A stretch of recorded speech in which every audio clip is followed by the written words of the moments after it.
Goeiemôre en welkom by ons weeklikse oordeenking. Vandag is Vrydag en soos julle hopelik weet, het ons hierdie week deur die Psalms gestap. Ons staan natuurlik vandag stil by Psalm 5 en as jy die vorige dae gemis het, alles is op ons YouTube kanaal en jy kan gerus net daar gaan kyk. Kom ons luister dan saam na Psalm 5 soos dit opgeskrywe staan in die woord van die enigste en lewende Here. Vir die musiekleier met fluitspel, 'n Psalm van Dawid. Luister tog na my woorde, Here. Hoor my versigtiging, slaan ag op my noodkreet, my koning en my God, want tot U bid ek. Here, in die oggend hoor U my stem, in die oggend lê ek my saak voor U en wag. Ja, U is 'n God wat goddeloosheid nie duld nie. Boosheid kan nie by U vertoef nie. Verwaande mense kan voor U oë nie staande bly nie. U het 'n weerstand in almal wat onreg pleeg. U laat leenaars ten gronde gaan. Die Here verafskie mense wat bloed vergiet en bedrog pleeg. Maar ek mag op grond van U oorvloedige troue liefde na U huis kom. Uit ontzag vir U buig ek in aanbidding voor U heilige tempel. Lei my deur U geregtigheid, Here, omdat ek teenstanders het, maak U pad reguit voor my. Daar kom immers niks betroubaars uit hulle mond nie. Hulle binneste huisves vernietiging, hulle kele is 'n oop graf, met hulle tonge vlei hulle. Laat hulle boet, o God. Laat hulle deur eie planne tot 'n val kom, dryf hulle uitmekaar oor hulle baie oortredings, want hulle is in opstand teen U.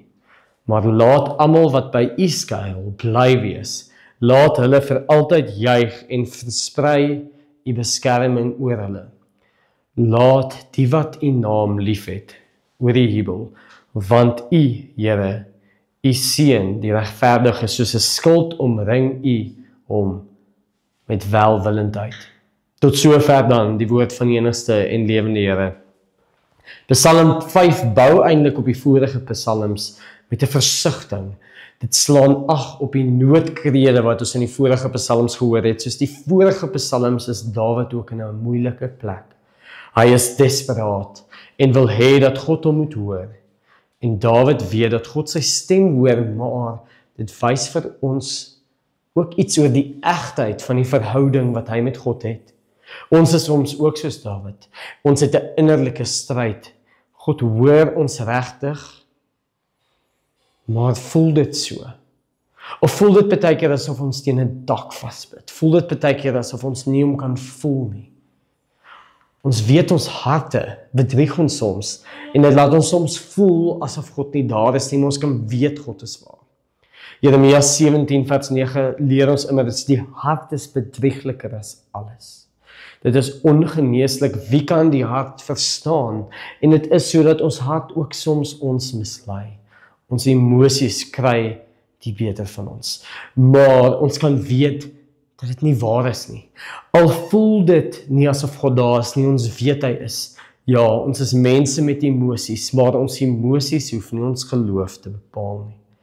Ja, ons emosies beïnvloed ons, maar uiteindelik is ons God die weg, die waarheid en die lewe. En ons kan aan die waarheid van die Here vashou. Ons kan weet dat al voel ons die emosies en al moet ons dit toelaat en nie onderdruk nie, dat die waarheid wat God vir ons gee in sy woord ewig sal staan. Kom ons vind vandag dan vreugde in die wete dat God ons hoor. Kom ons vind vreugde in God se standvastigheid, in sy liefde, in sy genade en sy getrouheid. En dan sluit ons af, net soos die vorige dae, te bid, die beruiming van Toesius, en vandag Psalm 5. O Heer, neem my gebed ter ore, kan ek die klare woord nie spreek? U weet wat in my woel en smeek.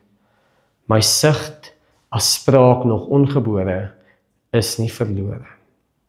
Dit is dan ons oordeenking vir vandag, en dan sien ons julle Sondag vir ons erediens en dan ook vir die potjiekos na die tyd. Onthou om julle kaartjies te koop.